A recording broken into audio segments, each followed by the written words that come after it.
ठीक है, तो बड़ा ही सिंपल सा क्वेश्चन है, फॉर्मूला बेस्ड क्वेश्चन है। क्वेश्चन हमें दिया गया है, a wave is generated on a string with tension of 10 Newton and mass per unit length of 100 ग्राम पर मीटर। तो सबसे पहले तो जरूरी है आप सबको एसआई यूनिट में बदल लो। तो टेंशन आपका हो गया भाई 10 न्यूटन, और म्यू हो गया आपका 100 ग्राम पर मीटर को केजी पर मीटर में अगर मैं बदलूंगा तो कितना हो जाएगा, तो वो हो जाएगा 100/1000 केजी पर मीटर, यानी कि 0.1 केजी पर मीटर। अब बस वेलोसिटी तो इन्हीं दोनों चीजों पर डिपेंड करती है, तो टी बाय म्यू, यानी वेलोसिटी तो आपको मिल गई कितनी, 10 मीटर पर सेकेंड। बात समझ आई? तो यहाँ फ्रीक्वेंसी देने का कोई यूज नहीं था। फ्रीक्वेंसी से आप निकाल क्या सकते थे, आप निकाल सकते हो वेवलेंथ, ठीक है ना। अगर यहाँ पे पूछा होता फाइंड स्पीड एंड वेवलेंथ, मुझसे बोला होता मान लो कि वेवलेंथ भी निकालनी है, तो मैं क्या लगा देता, v is equal to F lambda. फिर वेलोसिटी 10 आई गई थी, फ्रीक्वेंसी होती 100 हर्ट्ज, लैम्डा लैम्डा आपको मिल जाता 0.1 मीटर। सिंपल है, क्लियर होगा, ठीक है ना। चलो एक और क्वेश्चन कर लेते हैं इसी पे बेस्ड।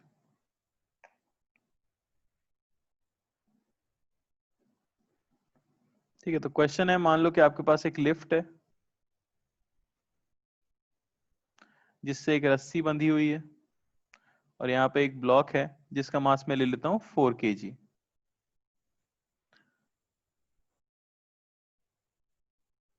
ये एलिवेटर जो है ऊपर की तरफ एक्सेलरेट कर रहा है, एक्सेलरेशन ले लो 2 मीटर पर सेकेंड स्क्वायर, ठीक है ना।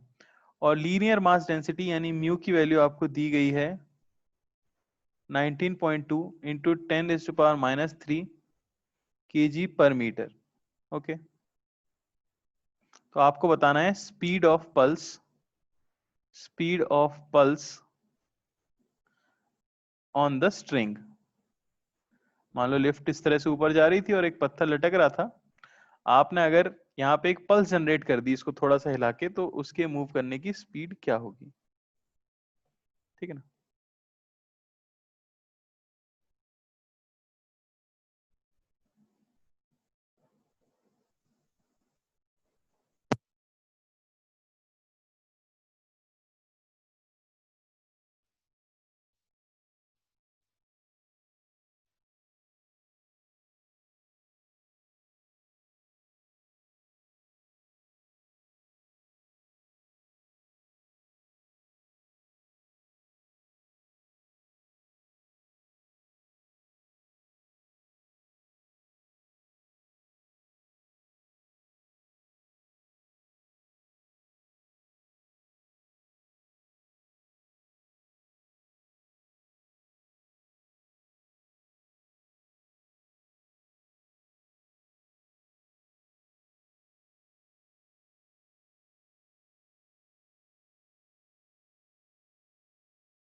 तो बिल्कुल साधारण सा सवाल है, आपको क्या करना है, आपको सिर्फ लिफ्ट में बैठ के एफपीडी बना देना है ताकि आप टेंशन बता सको। तो ये तो हम बचपन में कर चुके हैं, बहुत ही हलवा सवाल। mg लग जाएगा भाई 40 न्यूटन, और एक लगेगा pseudo force mass into acceleration, यानी कि कितना, 8 न्यूटन। तो टेंशन जो ऊपर की तरफ लग रहा होगा, टेंशन की वैल्यू टोटल कितनी होगी, 48 न्यूटन। बात समझ आ रही है? तो टेंशन है क्योंकि आपका 48 न्यूटन, तो आप सिंपली क्या बता सकते हो, वेलोसिटी बता सकते हो v, जो कि होगा √t/μ, यानी कि 48/μ है 19.2 इंटू 10⁻³ सॉल्व करने से आपको मिलती है 50 मीटर पर सेकेंड। यानी मेनली हमें क्या कैलकुलेट करना है, सिर्फ टेंशन कैलकुलेट करना है। किसी को कोई डाउट इसमें, किसी को कोई डाउट? चलो नेक्स्ट क्वेश्चन देखो। नेक्स्ट क्वेश्चन में क्या किया गया है कि बेसिकली एक जगह पे स्ट्रिंग को बांधा गया है, यहां से सोल्डरिंग की गई है दूसरी स्ट्रिंग की, यानी दूसरी थोड़ी सी स्ट्रिंग है, दो अलग स्ट्रिंग है जिन्हें जोड़ दिया गया है बीच से, और यहां से हम क्या कर रहे हैं, एक वेव को जनरेट कर रहे हैं। यहाँ पे हमारा सोर्स है जो ऑसिलेट कर रहा होगा और पल्स जनरेट कर रहा है। बस ये मान लो कि दो रस्सियां जो है आपस में जोड़ी गई हैं, ठीक है ना। तो बताया गया है कि इसकी density basically both wires have same area of cross section,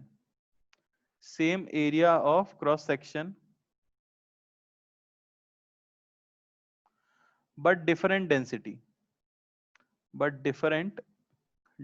दोनों की डेंसिटी अलग अलग है। वायर जो होगा, मेटेलिक वायर, दोनों का area of cross section same है, डेंसिटी जो है वो डिफरेंट है। Tension in wires is T, tension आपको T दिया गया है, ठीक है ना। अगर बताया गया है कि if wave velocity in one is double that of the other,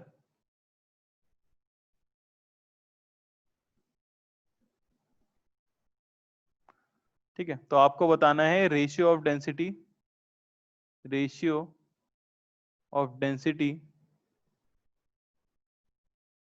of the wires, ठीक है ना। और रेशियो इस तरह से बताना है, density of heavy by density of light, ये रेशियो आपको बताना है।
तो सिंपल है, क्या करोगे आप मान लोगे ये स्ट्रिंग 1 है आपकी, ये स्ट्रिंग 2 है आपकी, ठीक है। मान लेता हूं इसकी डेंसिटी ρ1 है और इसकी डेंसिटी ρ2 है। समझ आ रही है बात। आपको क्या बताया गया है कि एक की जो वेलोसिटी है वो डबल है दूसरे की वेलोसिटी के, यानी v1 ये इक्वल है 2v2 के। बात समझ आई। वेलोसिटी क्या होती है, तो √T/μ। म्यू क्या होता है, म्यू होता है मास पर यूनिट लेंथ। तो मास क्या होता है, डेंसिटी इनटू वॉल्यूम।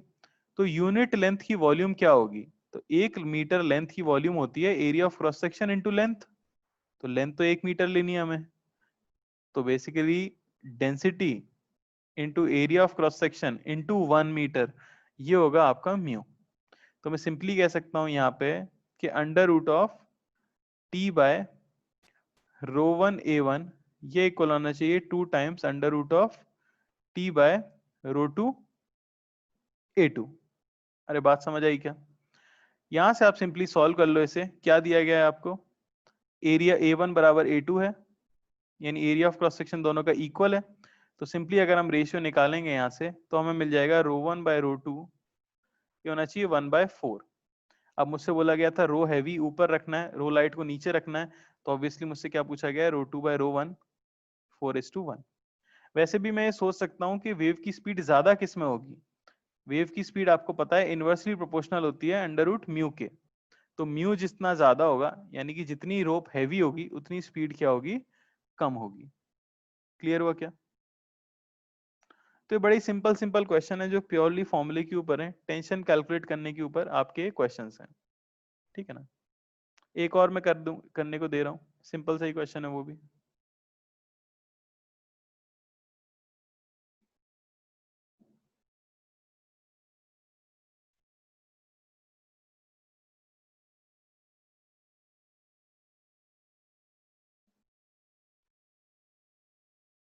ठीक है ना, एनएलएम का क्वेश्चन ले लेते हैं। तो मान लो कि ऐसा कुछ है, ये आपकी पुली है, यहाँ ब्लॉक है, ये ले लो 5 kg का, यहाँ एक ब्लॉक है जो है 1 kg का, और यहाँ आपको म्यू दिया गया है 0.5, ठीक है ना। तो यहाँ जो आपने पल्स जनरेट की होगी, इसकी स्पीड हमें बतानी है कि कितनी होगी, ठीक है। ट्राई करो, स्पीड ऑफ आपको क्या बतानी है, पल्स।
हाँ भाई, तो सारा सवाल जो है टेंशन निकालने के ऊपर था।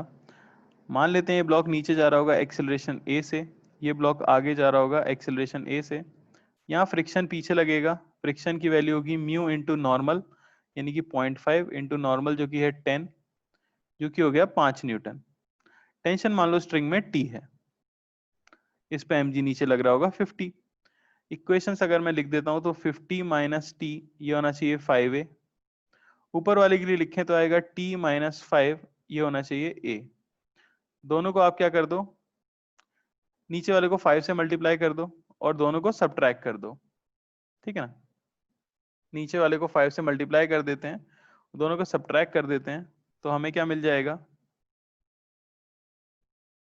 ये देखो इक्वेशन हो जाएगी आपके पास 50 माइनस टी, ये हो गया 5a, और दूसरी हो जाएगी हमारे पास 5t माइनस 25, ये होना चाहिए 5a। सिंपली बस सब्ट्रैक्ट करना है, यहाँ से आपको वैल्यू कितनी मिल जाएगी, 75 माइनस 60, तो t की वैल्यू कितनी आ गई, 75/6 न्यूटन। बस वेलोसिटी ऑफ वेव आप बता सकते हो t बाय म्यू, यानी वेलोसिटी आ जाएगी अंडर रूट ऑफ 750/6 मीटर पर सेकेंड। अरे समझ आया क्या? कोई डाउट किसी को?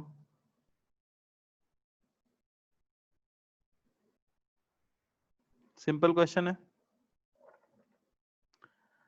तो ऐसे नॉर्मल टेंशन निकालने वाले क्वेश्चन जो आएंगे, मैं उम्मीद कर रहा हूं कि आप उन्हें सॉल्व कर सकते हो, क्योंकि ये क्वेश्चन स्ट्रिंग वेव्स के नहीं है, इनमें बस फॉर्मूला यूज हो रहा है under root T by mu, इनका कॉन्सेप्ट तो वही न्यूटन्स लॉज ऑफ मोशन वाले यूज हो रहे हैं। ठीक है, तो थोड़ा अच्छा क्वेश्चन कर लेते हैं, जैसे ये। तो इसे हेडिंग की तरह मैं लिखा रहा हूं, पर है ये क्वेश्चन ही। क्वेश्चन है speed of pulse on a vertical string under gravity.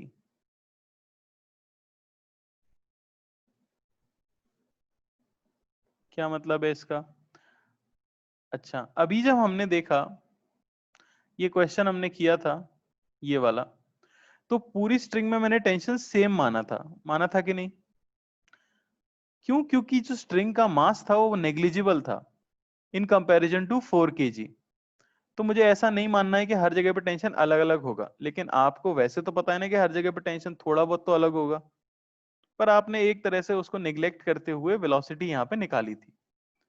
लेकिन मान लो कि ऐसी सिचुएशन ना हो, क्वेश्चन आपके पास ये हो कि हमारी जो सीलिंग है,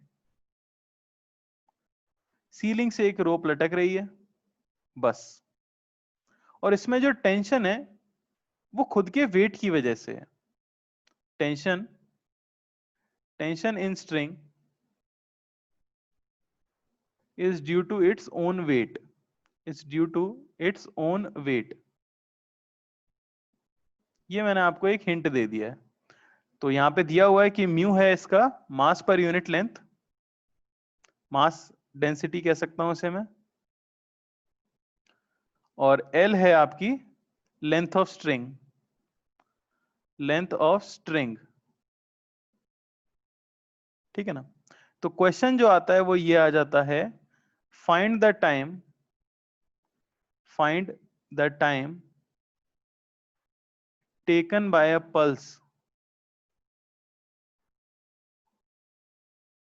generated at lowest point, generated at lowest point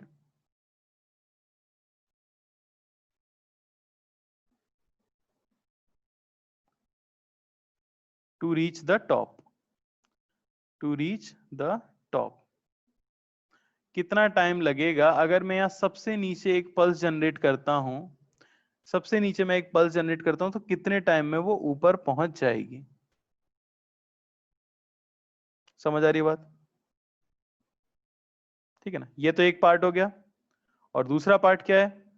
find velocity of pulse, find velocity of pulse. Obviously ये पहले सॉल्व करना पड़ेगा हमें। Find velocity of pulse as a function of, as a function of distance from bottom। यानी कि जब pulse यहां से कोई x डिस्टेंस ऊपर पहुंचेगी तब उसकी वेलोसिटी कितनी होगी, ये भी हमें बताना है, फंक्शन ऑफ x। ट्राई करो जरा सभी लोग।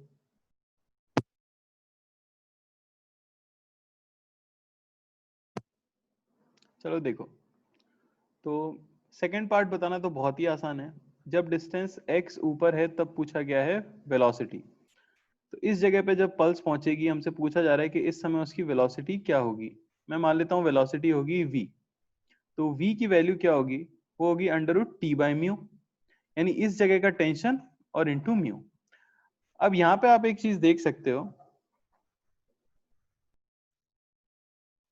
यहाँ पे आप एक चीज देख सकते हो कि बेसिकली टेंशन किस वजह से आएगा। तो इतना पोर्शन जो लटक रहा है उसके mg को बैलेंस करने का ही तो टेंशन होगा।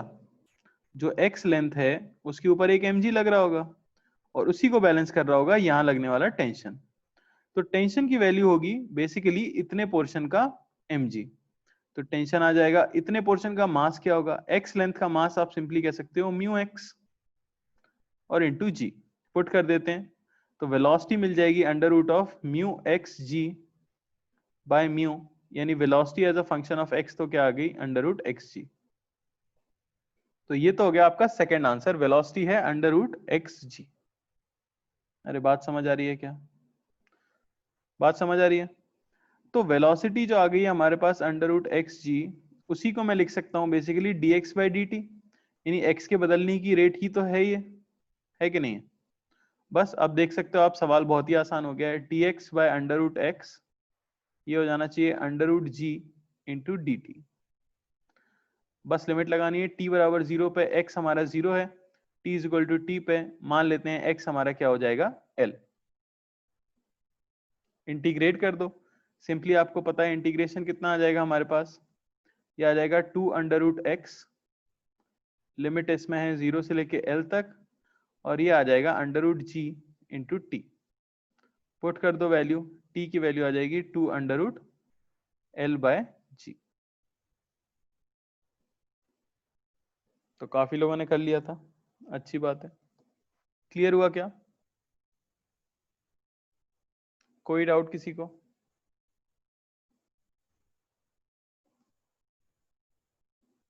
रिजल्ट की तरह भी याद रख लेते हैं कुछ लोग, अगर यूनिफॉर्म रो पे तो हम इस तरह से निकाल सकते हैं। क्लियर है सभी को? चलो,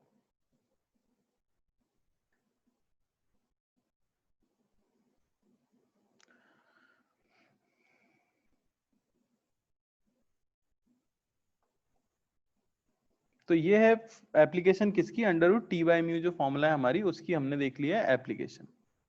अच्छा, अब अगली चीज आ जाती है हमारे पास, क्या? अगली चीज आ जाती है power transmitted through a wave. ठीक है ना? Power transfer through a wave. अब ये हमने बहुत स्टार्टिंग में देखा था कि वेव किसे बोला जाता है। वेव बेसिकली बोला जाता है एनर्जी इन ट्रांजिट, यानी बहती हुई एनर्जी को हम क्या कहते हैं, वेव कहते हैं। ठीक है ना, याद होगा आपको, कोई भी एनर्जी जो बह रही है उसी को आप क्या कहते हो, वेव कहते हो। एक डायरेक्शन से दूसरे डायरेक्शन में एनर्जी का फ्लो हो रहा होता है।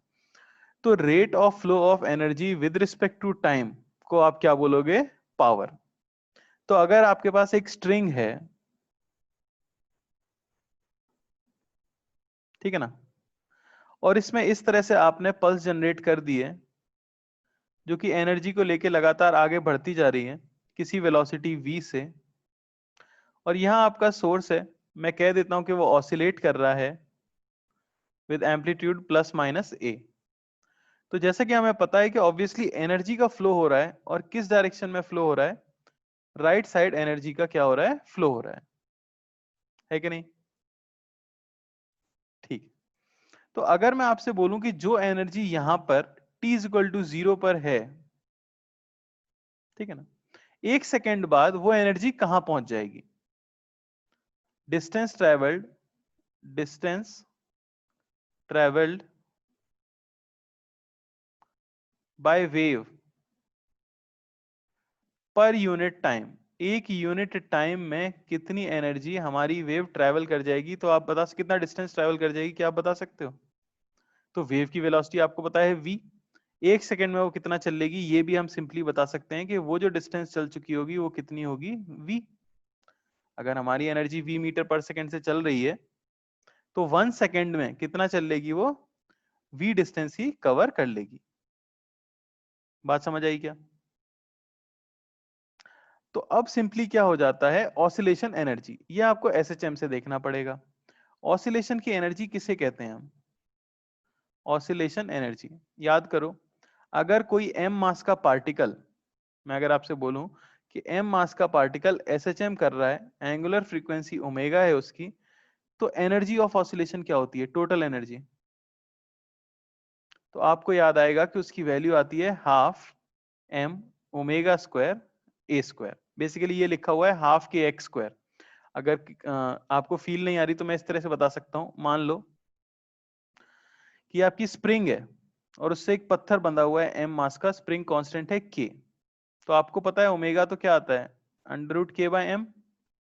तो मैक्सिमम एनर्जी स्प्रिंग में कब भरती है, जब पत्थर एम्पलीट्यूड पे पहुंच जाएगा, है कि नहीं? तभी तो स्प्रिंग सबसे ज्यादा खिंची होगी। तो स्प्रिंग में जो एनर्जी होगी उसकी वैल्यू क्या होगी, वो होगी हाफ के एक्स स्क्वायर। होगी कि नहीं होगी? और एक्स क्या हो सकता है, मैक्सिमम ए हो सकता है, तो एनर्जी होती है आपकी हाफ के ए स्क्वायर। और k को मैं देखो क्या लिख सकता हूँ, m ओमेगा स्क्वायर। तो एनर्जी आती है आपकी half m omega square a square. यही एनर्जी बेसिकली कन्वर्ट होती रहती है किसके अंदर, ब्लॉक की काइनेटिक एनर्जी और स्प्रिंग की पोटेंशियल एनर्जी के अंदर। लेकिन मैं अगर एक्सट्रीम की बात करूं तो एक्सट्रीम पे काइनेटिक एनर्जी तो जीरो हो जाती है ब्लॉक की, तो सारी किस में रहती है, पोटेंशियल एनर्जी के फॉर्म में रहती है। रहती है कि नहीं? ठीक है ना। तो अब पावर ऑफ वेव किसे बोल दिया जाता है, पावर ऑफ वेव किसे बोल दिया जाता है, पावर ऑफ वेव, तो ये हम बता देते हैं basically oscillation energy, oscillation energy supplied to v metre length, v metre length of the string. यहां मैं स्ट्रिंग वेव की बात कर रहा हूं तो मैं स्ट्रिंग लिख रहा हूं, अगर साउंड वेव होती वहां भी सेम ही फॉर्मूला आएगा, तो मैं वहां पे मीडियम बोल दूंगा बस। यहाँ का मीडियम स्ट्रिंग है इसलिए हम क्या बोल देते हैं, स्ट्रिंग बोल देते हैं। तो ऐसा सोच के देखो कि अगर आपको एक पल्स बनाती रहनी है, आप चाहते हो कि एनर्जी का फ्लो होता रहे, तो आपको एक कोने पे पकड़ के स्ट्रिंग को हिलाते रहना पड़ेगा ना। अगर आपको स्ट्रिंग को हिलाते रहना पड़ेगा तो आपको कुछ ना कुछ एनर्जी उसे कंटिन्यूअसली देती रहनी पड़ेगी। तो वी लेंथ को पर सेकेंड बेसिकली जितनी एनर्जी हम सप्लाई कर रहे होते हैं वही एनर्जी तो आगे ट्रांसफर हो रही होगी, तो उसी को आप कह सकते हो पावर ऑफ द वेव। यहां तक किसी को कोई डाउट, पावर किसे बोला जाता है, किसी को कोई डाउट नहीं? तो अब देखो क्या हो जाएगा, सिर्फ इस फॉर्मूले के अंदर हमें वैल्यू पुट करनी है। पावर में क्या लिख सकता हूं, पावर हो जाएगी आपके पास हाफ m। तो आपकी v लेंथ का मास कितना होगा, तो मान लेते हैं कि s, s है area of cross section of wire, area of cross section of wire कह सकता हूं मैं, और रो है आपकी डेंसिटी ऑफ वायर, रो है आपका डेंसिटी ऑफ वायर, और ये लेंथ तो कितनी है वो हमें पता ही है, v मीटर है। अरे समझ आई कि नहीं? तो अब आपको यही लेंथ बस यहाँ पे पुट करनी है, तो कितनी बोल सकता हूं मैं, बेसिकली मास कितना हो जाएगा, तो मास हो जाएगा density into area of cross section और इंटू लेंथ v, ये क्या हो गई आपकी मास। अरे हो गया कि नहीं, into omega square A square. इतनी एनर्जी तो हम फ्लो करा रहे होंगे, मैंने बस क्या कर दिया, एनर्जी लिख दी किसकी, v मीटर लेंथ की। बताओ,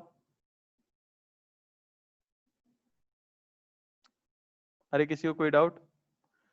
और ओमेगा को हम क्या लिख सकते हैं, ओमेगा को आप लिख सकते हो 2 पाई एफ। एफ जहां पे क्या है, एफ है फ्रीक्वेंसी ऑफ वेव, लिख सकते हो कि नहीं, एफ है आपका फ्रीक्वेंसी ऑफ वेव। तो बस इसको पुट कर दो और आपको पावर का फॉर्मूला मिलता है यहां से 2 pi square F square A square और rho into A into we. ठीक है ना, यहाँ ए नहीं होगा, बेसिकली मैंने एरिया ऑफ क्रॉस सेक्शन को एस लिखा है ना, तो उसे एस ले लो। ये हो जाता है power transmitted through a wave का फॉर्मूला। क्या याद रखना है आपको, 2 पाई स्क्वायर एफ स्क्वायर, ए जहां पे क्या है, ए क्या है यहाँ पे, ए है आपका amplitude, amplitude of wave, confuse नहीं होना है। इसीलिए मैंने एस को क्या लिया है, एरिया ऑफ क्रॉस सेक्शन। दूसरा फॉर्मेट क्या रख सकते हैं, ये जो density into area of cross section है, इसी को मास पर यूनिट लेंथ भी तो बोल सकता हूँ, mu. Mu basically density into area of cross section ही तो होता है। तो पावर का ये फॉर्मूला भी याद रखते हैं, 2 pi square F square A square mu V, power transmitted through a wave. किसी को कोई डाउट, समझ आया क्या?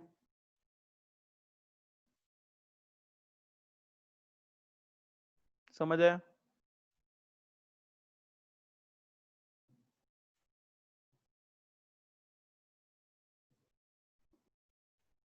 चलो, अरे 2 का स्क्वायर हो गया, हाफ से कट गया ना, कैसे कैसे डाउट पूछते हो कुछ भी। अगली चीज है इंटेंसिटी ऑफ वेव। तो वो तो अब आप जानते ही हो। इंटेंसिटी ऑफ वेव, इंटेंसिटी किसे बोल देते हैं हम simply? Power per unit area. तो इंटेंसिटी तो सिंपल होता है आपका पावर पर यूनिट एरिया। तो मैं सिंपली क्या करूंगा, अपने फॉर्मूले को डिवाइड कर दूंगा किससे? एरिया ऑफ क्रॉस सेक्शन जो मैंने लिया है एस। एस है एरिया ऑफ क्रॉस सेक्शन, ठीक है ना। तो इंटेंसिटी का फॉर्मूला क्या आ जाएगा आपके पास? 2 pi square F square A square, area of cross section से अगर डिवाइड कर दें तो रो इंटू वी। म्यू की जो रो इंटू ए था, उसको एस था, उसको मैंने एस से कट कर दिया। सिंपल है, बस डिवाइड करना है आपको, ठीक है ना। याद क्या रखना है? इंटेंसिटी प्रोपोर्शनल होती है किसके? इंटेंसिटी प्रोपोर्शनल होती है फ्रीक्वेंसी के स्क्वायर के। इंटेंसिटी प्रोपोर्शनल होती है एम्पलीट्यूड के स्क्वायर के। ये बहुत ज्यादा इस्तेमाल होने वाली रिलेशन है कि इंटेंसिटी प्रोपोर्शनल होती है किसके? एम्पलीट्यूड के स्क्वायर के, ठीक है ना। सिंपली आप कह सकते हो कि I1/I2 अगर मैं रेशियो ले रहा हूं तो वो सिंपली हो जाएगा F1 square A1 square by F2 square A2 square. बाकी रिलेशन तो दिख ही रही है आपको किसके साथ क्या रिलेशन है। 2 पाई तो कांस्टेंट था, ठीक है ना। एम्पलीट्यूड पे मेनली डिपेंड कर रही है और फ्रीक्वेंसी पे।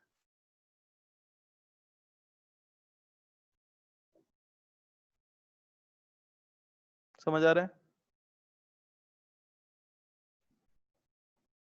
और यहीं पे सबसे खास बात मैं आपको बता देता हूं कि ये जो एक्सप्रेशन हमने निकाली है, this expression is valid for string as well as sound waves, as well as sound waves. तो जो हम साउंड वेव्स भी पढ़ेंगे वहां भी मैं लिखाऊंगा आपको, ठीक है। पर वहां पूरे डेरिवेशन पे नहीं जाएंगे, डेरिवेशन है भी नहीं कुछ खास, पर आप समझ सकते हो, ठीक है ना। यहाँ पे मीडियम की डेंसिटी ले लेंगे, वहां आप एटमॉस्फेयर की डेंसिटी ले लोगे जहां पे भी साउंड ट्रेवल कर रही है। यहाँ आप स्ट्रिंग की डेंसिटी लेते हो। मेनली फॉर्मूला याद रखना था, फॉर्मूला याद रहेगा 2 pi square F square A square mu V. ये हो जाता है पावर, इंटेंसिटी हो जाती है 2 pi square F square A square rho V. Clear है? चलो एक सवाल कर लेते हैं।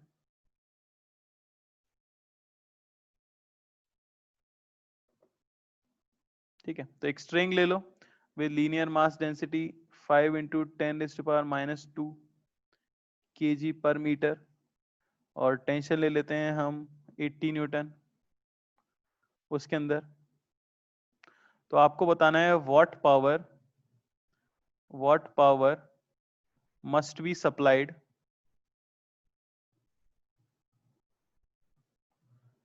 To the string to generate a simple harmonic wave of 60 hertz frequency and amplitude of 6 centimeter। बताओ, सिंपल सा क्वेश्चन है।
ठीक है, चलो देखो। तो सबसे पहले यहाँ से आप क्या निकाल सकते हो, जो भी डेटा आपको दिया हुआ है वहां से हम सीधे सीधे एक चीज तो बता सकते हैं कि भाई वेलोसिटी ऑफ वेव क्या होने वाली है, वो होगा √T/μ, यानी 80/5 × 10⁻²।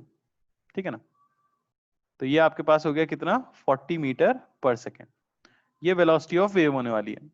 अब आपसे बोला गया है कि पावर क्या रिक्वायर्ड होगी, अगर फ्रीक्वेंसी दी गई है हमें 60 हर्ट्ज और एम्पलीट्यूड दिया गया है हमें 6 सेंटीमीटर।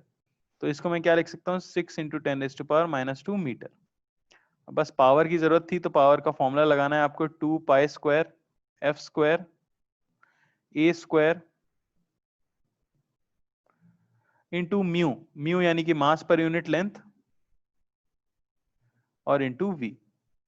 यही लिखा है सबने, ऐसा यूनिट में सारी चीजों को पुट करना था, यही किया है क्या सबने, यही हमारा आंसर आ जाएगा। तो सबने आंसर दिया है जो, मैं भी वही लिख देता हूं, 511.12 वॉट। ठीक है ना, सिंपल कैलकुलेशन है। तो पावर का फॉर्मूला है जो आपको याद रखना है, जो बेसिकली ये बता रहा है कि आपकी वेव पर सेकंड कितनी एनर्जी लेके आगे बढ़ रही है।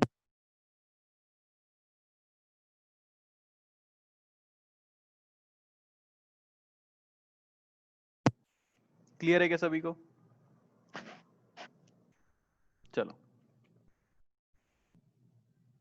आगे बढ़ लेते हैं। तो आगे एक इंपॉर्टेंट पार्ट है जिसे हम कह देते हैं रिफ्लेक्शन, रिफ्लेक्शन एंड ट्रांसमिशन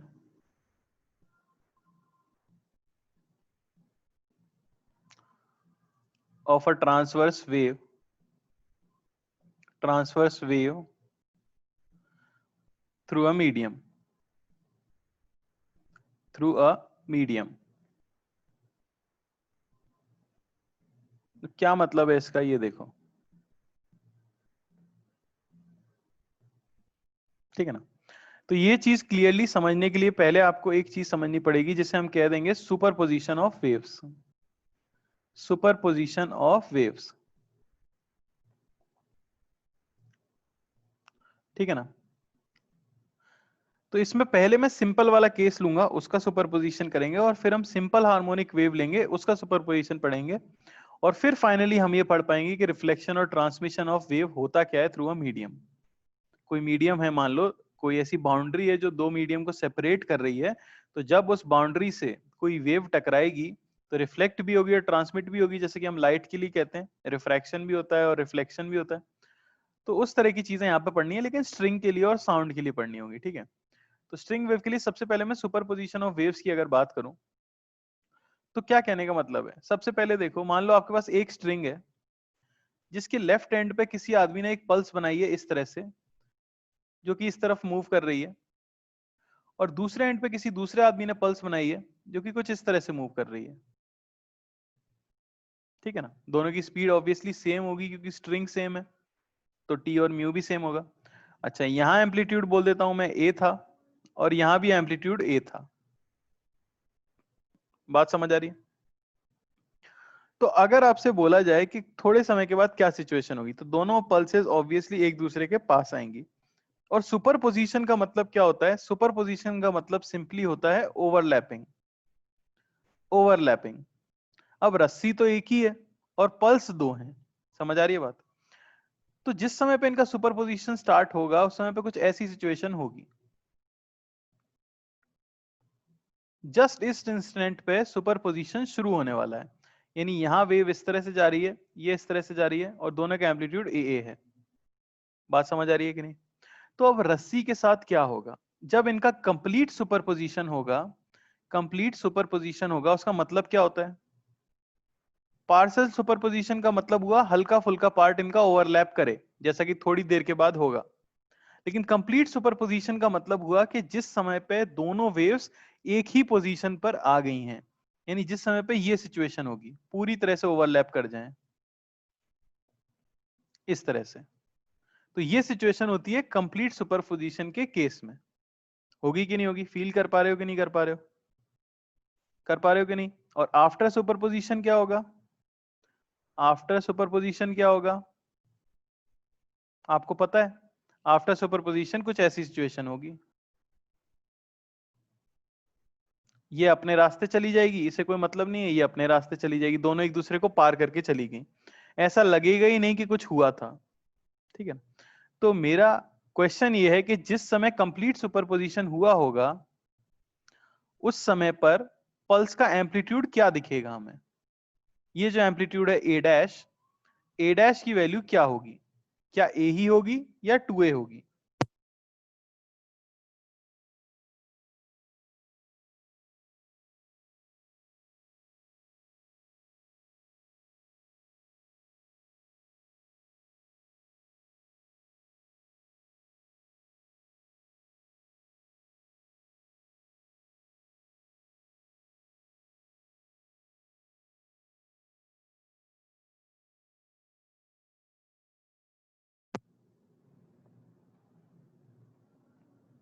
तो बिल्कुल सही बात है, एम्पलीट्यूड ऑफ वेव हो जाता है इस केस में 2a।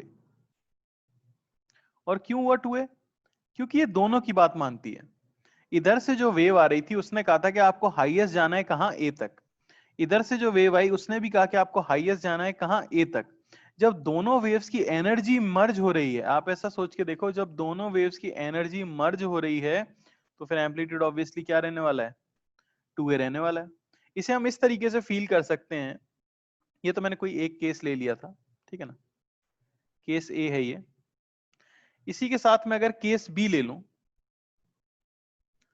जिसमें यही सेम स्ट्रिंग है, बस स्ट्रिंग्स का जो ओरिएंटेशन है वो अलग है।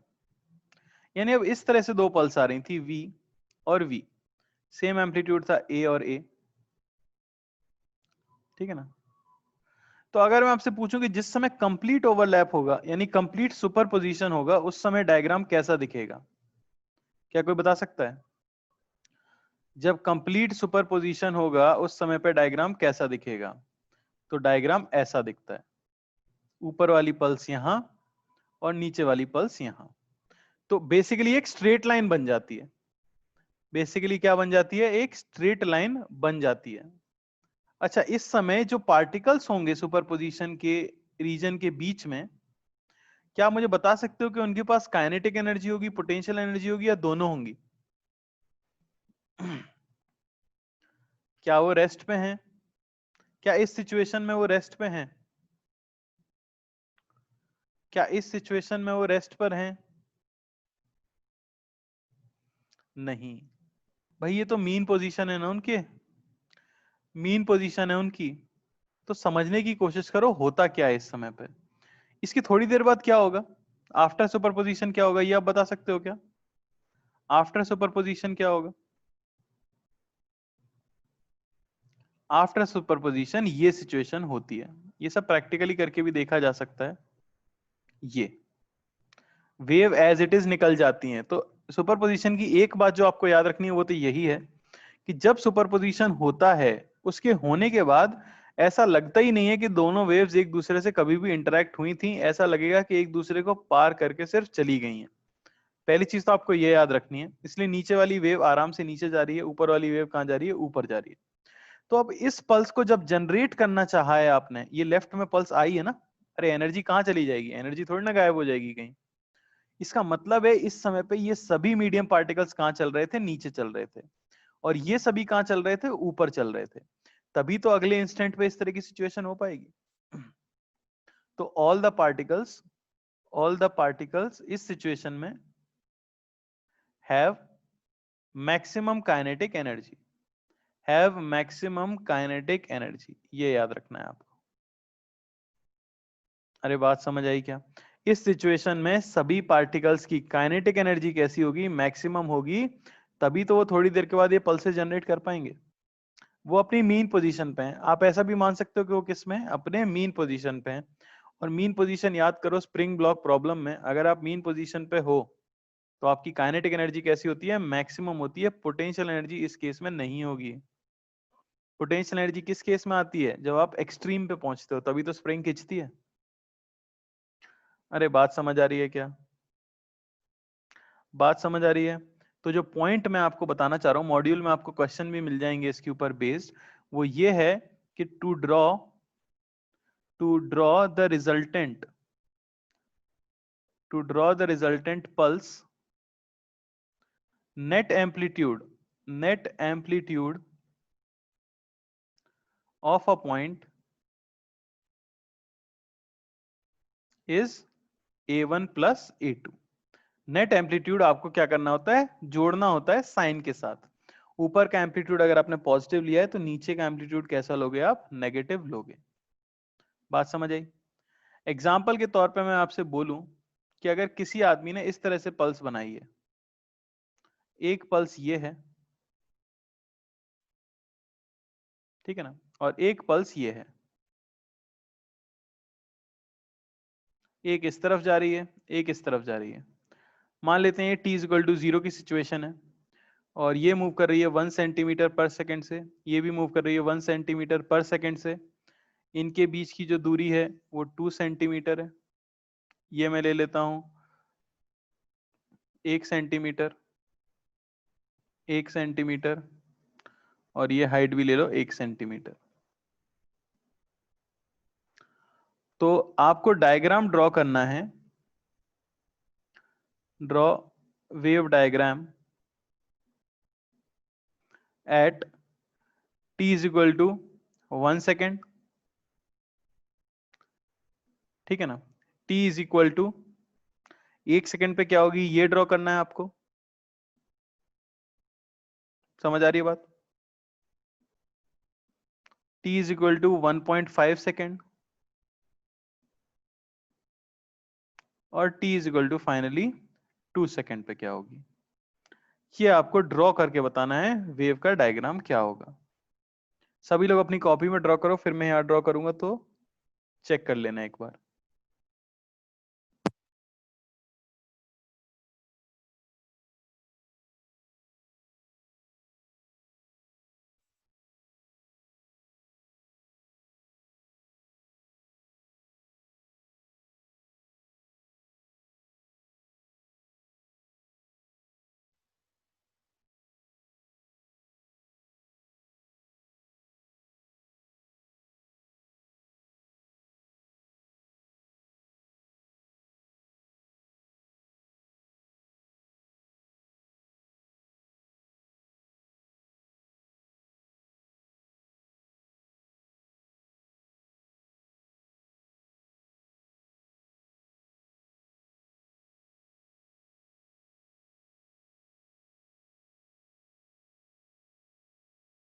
ठीक है भाई, बना लिया क्या सबने? बना लिया क्या? तो इसका बेस्ट तरीका मैं अगर आपको बताऊं ना तो वो रिलेटिव से है। इसका बेस्ट तरीका है रिलेटिव से सॉल्व करना, ठीक है ना। तो आप क्या करो, किसी एक पल्स को तो रोक लो और दूसरे को उसके रिस्पेक्ट में देख लो, तो हमेशा दूसरे की स्पीड डबल हो जाएगी। तो ऐसी सिचुएशन होगी t इक्वल टू 0 पे ही मैं अगर ड्रॉ कर देता ना, तो सिचुएशन कुछ ऐसी होगी कि ये पल्स मैं मान लेता हूं रेस्ट पे है, तो ये ऑब्वियसली यहां मूव कर रही है 2 सेंटीमीटर पर सेकंड से, ये दूरी आपकी 2 सेंटीमीटर है और ये आपका 1 सेंटीमीटर दिया ही हुआ है। ये सिचुएशन हो जाती है t इक्वल टू 0 पे। बात समझ आई? तो सबसे पहले 1 सेकंड में कितना चल लेगी हमारी पल्स, तो देखो 2 सेंटीमीटर पर सेकंड से चलती है, ऑब्वियसली 2 सेंटीमीटर वो कवर कर लेगी। तो सिचुएशन जो दिखेगी वो कैसी होगी, आप देख सकते हो। यहां वाला पार्टिकल का हाइट कितना है, 1 सेंटीमीटर। यहां वाले पार्टिकल की हाइट कितनी है, 1 सेंटीमीटर। तो जब ये मर्ज करेंगे तो कैसी सिचुएशन होगी, ये होगा कुछ।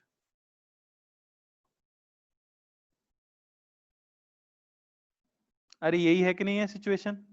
बस इन सारे पार्टिकल्स को क्या करना होगा, नेट एम्पलीट्यूड लेना होगा। तो नेट एम्पलीट्यूड जब आप लोगे तो कितना हो जाएगा, डबल हो जाएगा। तो जो डायग्राम दिख रहा होगा एक्चुअली वो कैसा दिखेगा,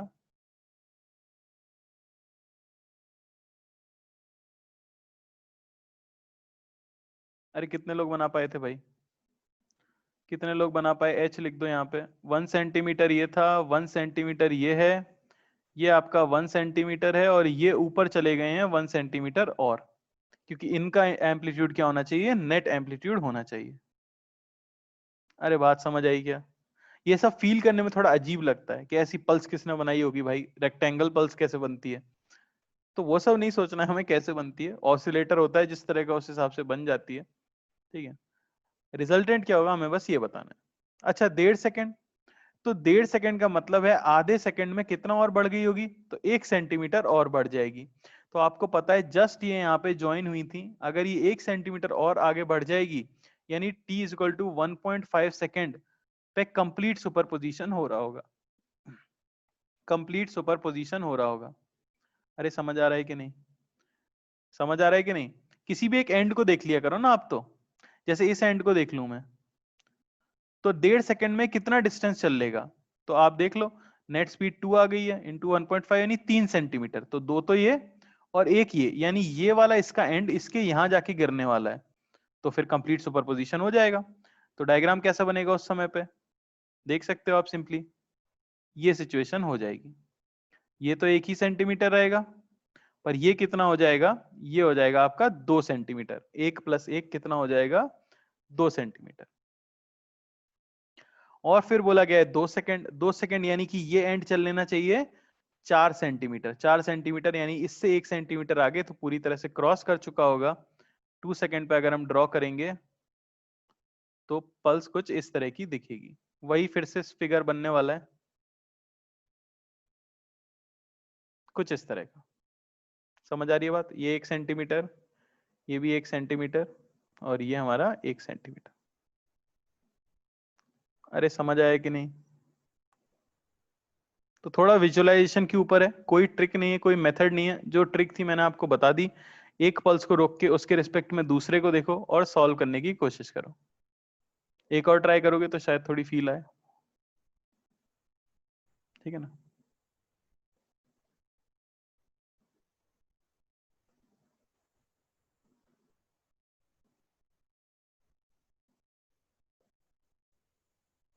ठीक है, तो ये यहाँ पे चल रही है मान लो 1 सेंटीमीटर पर सेकेंड से, यहाँ चल रही है 1 सेंटीमीटर पर सेकेंड, 1 सेंटीमीटर, 1 सेंटीमीटर, ठीक है ना?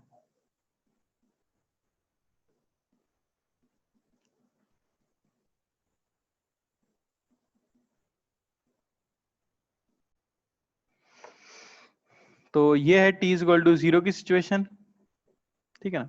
एक आपको बनाना है t इक्वल टू 1 सेकेंड पे क्या होगा हाल, ठीक है?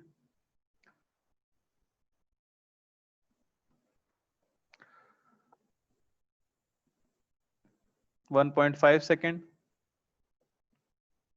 और फिर बताना है एट कंप्लीट सुपरपोजिशन।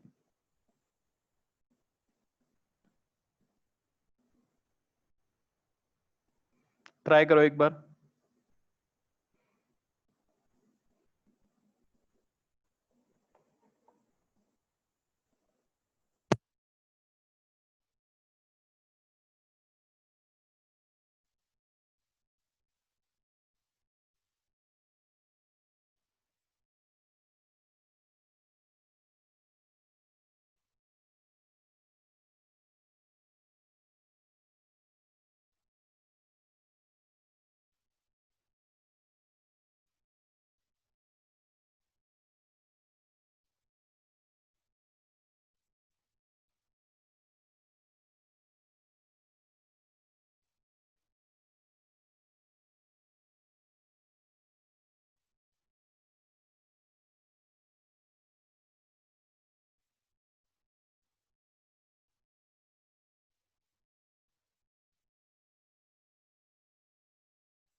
हो गया,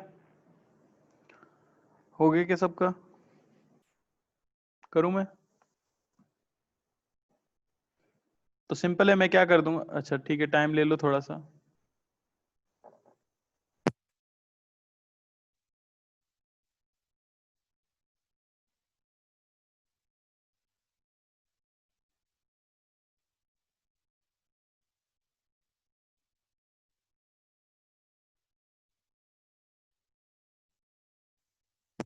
ठीक है, तो ये क्वेश्चन मेंस में एक दो बार पूछा गया है, तो उतना भी बहुत ज्यादा इंपॉर्टेंट नहीं है, क्योंकि इसमें डायग्राम बनाना मेन इंपॉर्टेंस है। जब हम सिंपल हार्मोनिक वेव्स का सुपरपोजिशन पढ़ते हैं, वहां इक्वेशन निकालनी होती है हमें रिजल्टेंट वेव की, ठीक है ना, वो थोड़ा इंपॉर्टेंट है। तो देख लेते हैं इसे फटाफट। मैं इसी में ड्रॉ करके दिखा रहा हूं। तो सबसे पहले तो मैं क्या करूंगा, किसी एक वेव को रोक दूंगा। तो मान लो कि मैंने ये जो रेक्टेंगुलर वेव है इसे रोक दिया है, तो ये रेस्ट पे आ गई।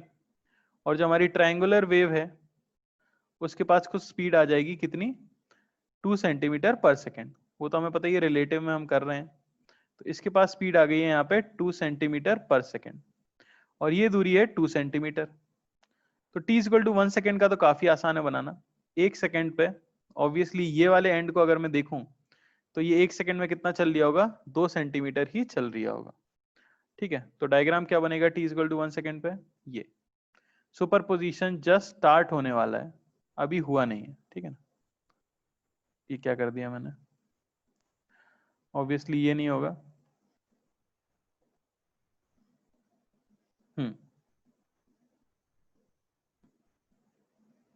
ये सिचुएशन होगी, समझ आ रहा है, जहां ये हमें पता है जस्ट सुपरपोजिशन क्या हुआ है, स्टार्ट हुआ है। ये सबने बना लिया था क्या, क्या सब लोग बना पाए थे ये, ठीक है। अब देखो, जब भी आपको ऐसा लगे कि दिक्कत हम विजुलाइज नहीं कर पा रहे ना, तो पहले उसका क्वेश्चन जो गिवन है उसे बना लिया करो। तो मैं अब 1.5 सेकंड की बात कर रहा हूं, उसमें कई लोगों को, कोई लोग बोल रहे हैं दिक्कत है। तो पहले मैं क्या करूंगा, एक लाइट कलर से उसे ड्रॉ कर लेता हूं कि क्या था शुरुआत में, ठीक है ना। जहां तक हम निकाल चुके हैं, ये हम निकाल चुके हैं 1 सेकेंड तक, तो उसको मैं एज इट इज छोड़ देता हूं। तो ये ग्रीन वाला हमारा 1 सेकेंड का है। अच्छा, अब कितना चल लेगी आधा सेकंड में, और तो वो हो जाएगा 2 इंटू हाफ, यानी कि 1 सेंटीमीटर हर एक पॉइंट आगे बढ़ने वाला है। तो उसकी नई पोजीशन में ड्रॉ करूंगा। मैं इसी पॉइंट को देख लेता हूं, ये कितना आगे बढ़ने वाला है भाई, तो ये आगे बढ़ने वाला है 1 सेंटीमीटर।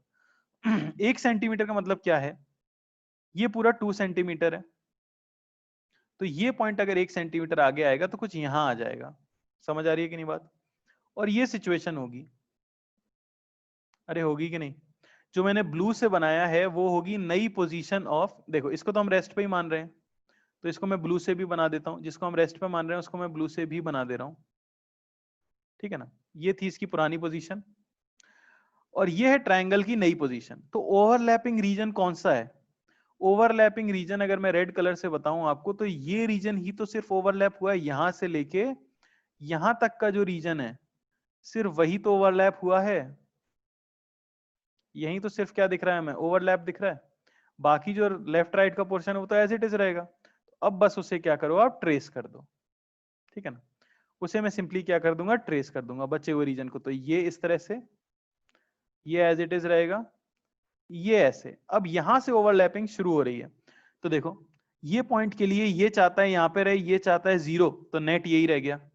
लेकिन अब इस अगले पॉइंट के लिए रेक्टेंगुलर स्ट्रिंग चाहती थी यहां पे रहे, ट्रायंगल चाहता था थोड़ा सा ऊपर रहे, तो नेट क्या हो जाएगा, रेक्टेंगल प्लस ये ट्रायंगल, तो इससे थोड़ा सा ऊंचा, यानी कुछ यहां पे, सिमिलरली कुछ यहां पे। तो ये शेप बनेगा आपका। बात समझ आ रही है, जहां तक ओवरलैपिंग हो रही है। उसके बाद सीधे सीधे से गिरने वाला है। तो ये जो विचित्र ब्लैक कलर से मैंने शेप बनाया है, ये आपका आंसर आना चाहिए था। कितने लोग कर पाए भाई, वाई लिख दो, मुझे थोड़ा पता लगे कितने लोगों का विजुअलाइजेशन है।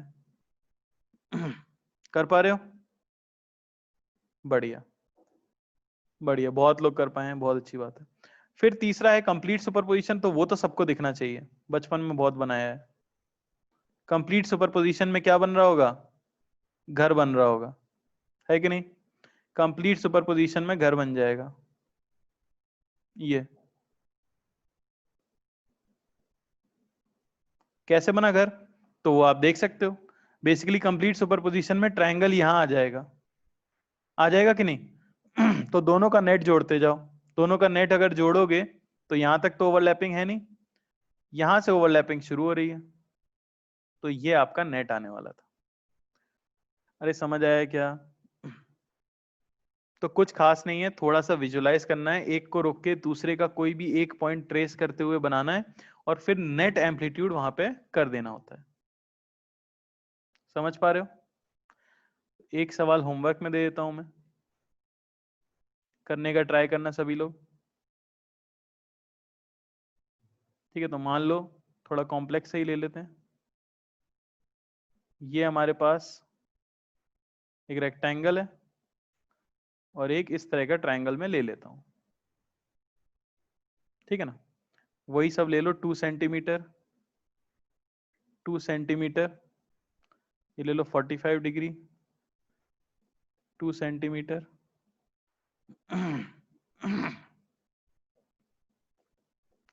और ये 1 सेंटीमीटर पर सेकेंड।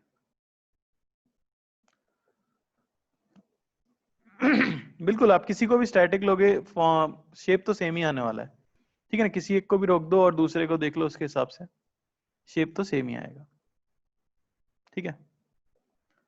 तो कल आगे इसके कंटिन्यू करेंगे जहां पे कि हम, ठीक है ना, कल आगे यहीं से कंटिन्यू करेंगे और सिंपल हार्मोनिक वेव्स का सुपरपोजिशन पढ़ेंगे, ठीक है भाई?